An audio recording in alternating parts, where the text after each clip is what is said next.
que la première chose que je vais vous montrer, c'est les ovaires. Fait que ça, c'est une vue macroscopique des ovaires.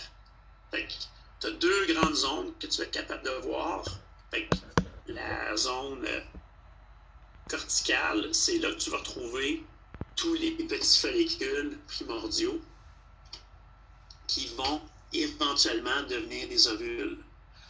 Il y en a relativement peu dans la vie d'une femme qui va devenir une ovule. Si tu regardes, vous voyez tous ces petits points-là, il y a plusieurs centaines de follicules que vous allez retrouver ici, avec plusieurs milliers. À l'intérieur, ici, vous voyez, la zone à l'intérieur, c'est tout le tissu conjonctif qui vous permet de... fait que la zone médulaire, c'est qui vous permet de voir... ici, qui vous permet de voir... qui permet de nourrir justement avec qui contient les vaisseaux sanguins, etc., qui amènent le sang vers les follicules. Au niveau de l'ovaire, ici, je vais le montrer dans la prochaine slide. L'ovaire est recouvert d'un épithélium. Fait que ça, c'était la petite ligne que vous voyez ici, d'un épithélium cubique simple. Fait que c'est d'épithélium péritonéal.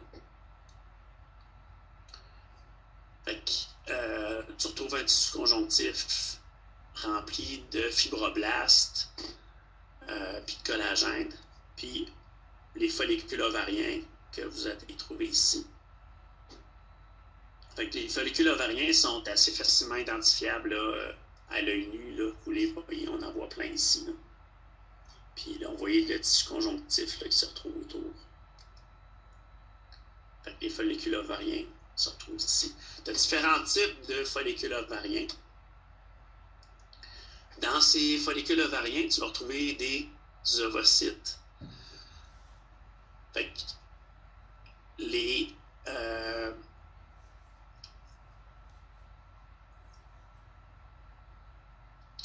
ovocytes sont créés. Fait que c'est quelque chose qui est assez remarquable. Fait que chez la femme, les ovocytes sont produits lors de la phase fœtale. Pendant la phase fœtale, tu vas avoir à peu près quelque chose comme 2 millions d'ovocytes qui vont être produits. Ce qui fait que, si vous y pensez, les ovocytes, c'est-à-dire l'ovocyte, qui est responsable de votre naissance, a été créé à l'intérieur de votre mère, dans les ovules de votre mère, alors qu'elle était un fœtus dans votre grand-mère. Fait que vous voyez la filiation maternelle qu'on trouve là. Donc, votre première cellule, la moitié de votre première cellule, elle est aussi vieille que votre mère. Et a été créée alors que votre grand-mère était enceinte de votre mère.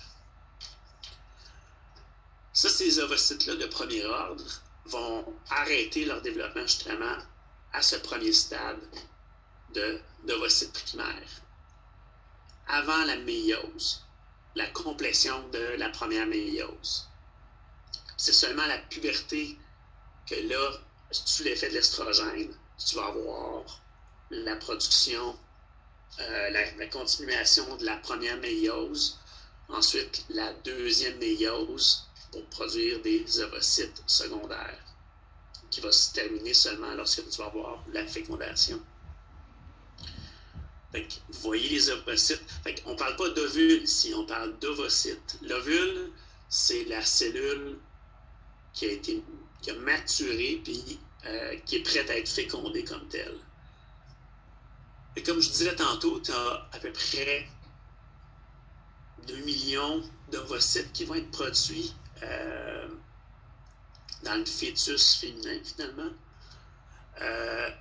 Il y en a environ 400 000 qui vont échapper à l'apoptose puis survivre jusqu'à la puberté. Puis de ceux-là, Fait on parle de 400 000. Il y en a seulement quelques centaines qui vont seulement être produits durant la vie de la femme. Fait durant toute sa vie où elle va être féconde sexuellement. Fait donc, de la puberté, vers 13 ans, 12, 13, 14 ans, jusqu'à la ménopause, généralement dans la cinquantaine, au début, milieu de la cinquantaine.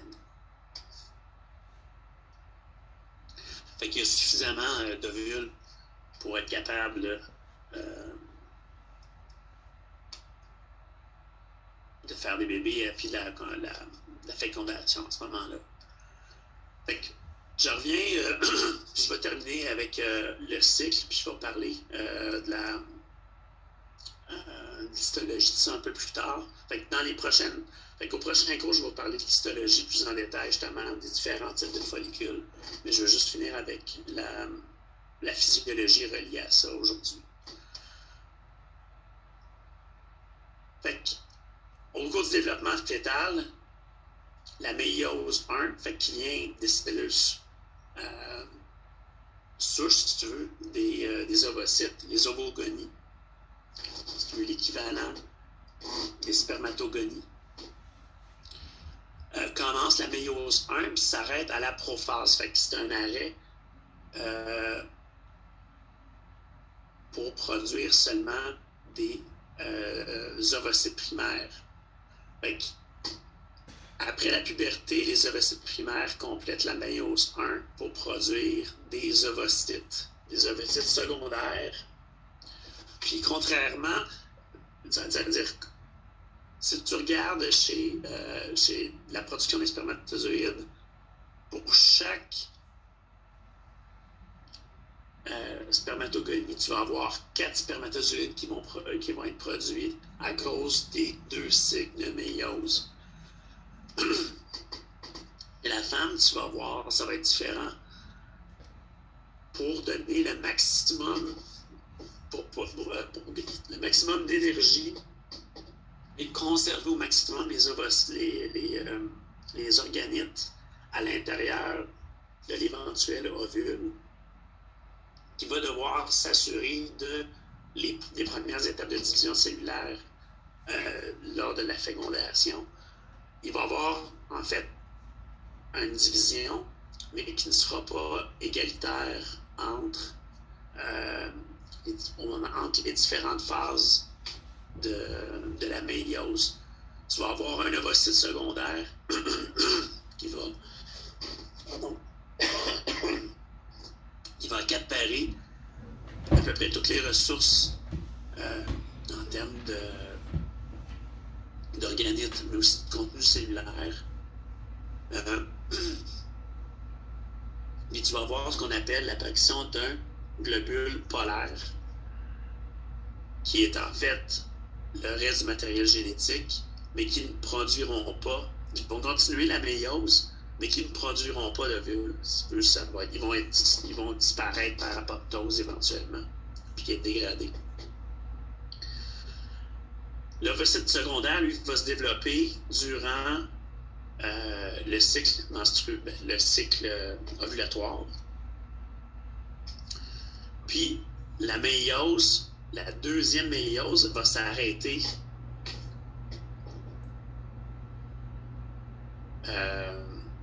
lors de la libération de l'ovule comme tel. Fait que l'ovocyte secondaire, c'est ce qui va être éjecté, si tu veux, de l'ovaire. Éventuellement, s'il y a fécondation, fait qu'un spermatozoïde féconde ton ovocyte secondaire, l'ovule comme tel apparaît.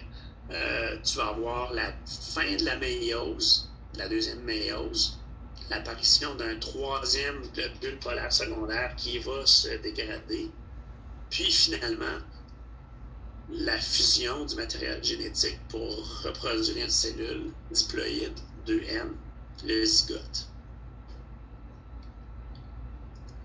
Ça se fait sous l'action hormonale. Puis vous, comme on a déjà parlé des hormones, vous allez voir, il y a des similarités. Les similarités sont que c'est sous l'effet de l'hypothalamus et de l'adénohypophyse. Fait que tu as encore une fois la GnRH qui va libérer la LH-FSH. Contrairement chez l'homme, il n'y a pas un rôle défini pour la LH et la FSH. Chez l'homme, la LH fait produire la testostérone. Dans le cas du cycle ovulatoire, les deux hormones vont jouer des rôles similaires.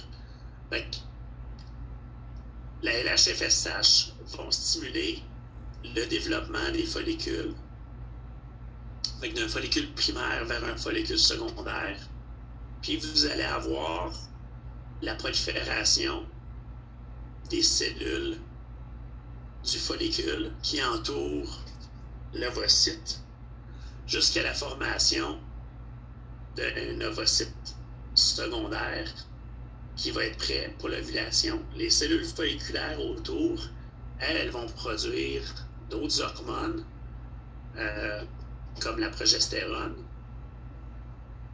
qui vont servir au maintien de l'endomètre. Lorsque tu as un cycle, la LH-FSH stimule la maturation de l'ovocyte, le passage de l'ovocyte du premier ordre à un ovocyte de deuxième ordre, la prolifération du follicule qui cause une augmentation du taux d'estrogène. Puis ce qui est intéressant ici à voir, c'est que l'estrogène, dépendamment de la quantité que tu vas avoir, avec la concentration d'estrogène qui va être libérée dans le sang, va avoir un effet inhibiteur ou libérateur. Puis ça, on peut le voir dans ce graphique-là ici. Lorsque la LH-FSH commence à stimuler, le follicule produit une petite quantité d'estrogène. Ici, vous voyez la petite quantité d'estrogène ici. Puis lorsque le follicule devient de plus en plus gros, environ dans cette phase-là ici, vous voyez le follicule qui est en formation, le taux d'estrogène pique dans le sang. Puis ça entraîne la libération plus importante de GnRH. Au lieu d'avoir un effet inhibiteur sur l'hypothalamus, ça se retrouve à avoir un effet stimulateur. Puis là, tu as une grande libération de LH-FSH, avec un afflux de LH-FSH qui va causer l'ovulation comme telle. C'est ce que vous voyez ici. Vous voyez les stades de formation. C'est dans cette image-là que vous voyez ici, vous voyez les différentes étapes de formation du follicule, les taux d'estrogène que tu vas retrouver dans le sang, puis les taux des gonadotropines que tu vas retrouver dans le sang également. Ici, vous voyez le pic de LH, le pic de FSH qui correspond à l'ovulation. D'ailleurs, il y a des tests de fertilité qu'on peut retrouver dans le commerce maintenant, qui coûtent assez cher, mais qu'on peut retrouver dans le commerce.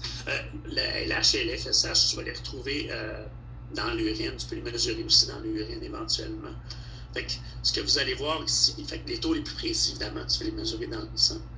Mais on peut savoir à peu près, précisément, disons à 24 heures après, si tu mesures les taux de LH et FSH dans le sang chez la femme lors de son cycle menstruel. Les taux relativement stables vont se retrouver à peu près tout le temps, puis ça va baisser après l'ovulation. Et lorsque tu as un pic de LH-FSH, ça correspond au moment où tu vas avoir l'ovulation. Lorsque tu as l'ovulation, l'ovule va rester dans les trompes de Fallope, puis il va être recueilli par les trompes de Fallope, puis il peut rester là pendant quelques jours. Puis éventuellement, s'il n'est pas fécondé, l'ovule va sortir par l'utérus, puis le cycle va devoir recommencer. Le follicule, pendant ce temps-là, qu'est-ce qu'il fait? En attendant que l'ovule se fasse féconder, il va se mettre à produire une grande quantité de progestérone. La progestérone, elle, son rôle, principalement, c'est de faire maturer l'endomètre. qu'on va retrouver, fait que finalement, c'est l'épithélium qu'on va retrouver à l'intérieur, dans la lumière de l'utérus. Fait que si vous voyez à la fin du cycle menstruel, l'épithélium va commencer à se régénérer. Puis lorsqu'on arrive à la phase lutéale, qui dépend du follicule, du corps jaune, qu'on appelle le corps jaune à ce moment-là, tu as une prolifération d'endomètres pour être prêt à absorber puis à maintenir un ovule qui aurait été fécondé. Si un ovule non fécondé arrive ici, ben, l'ovule ne peut pas s'implanter. C'est impossible. Puis de toute façon, l'ovule par lui-même, comme il est haploïde, il ne pourra pas faire de division cellulaire.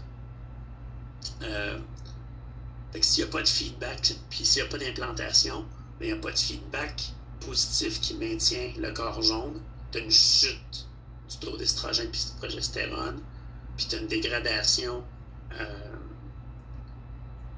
de la couche fonctionnelle de l'endomètre. Puis c'est à ce moment-là que les menstruations vont commencer. OK.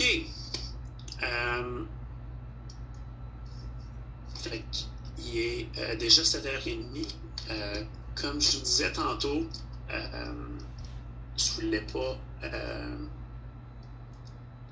juste agrandir ma fenêtre.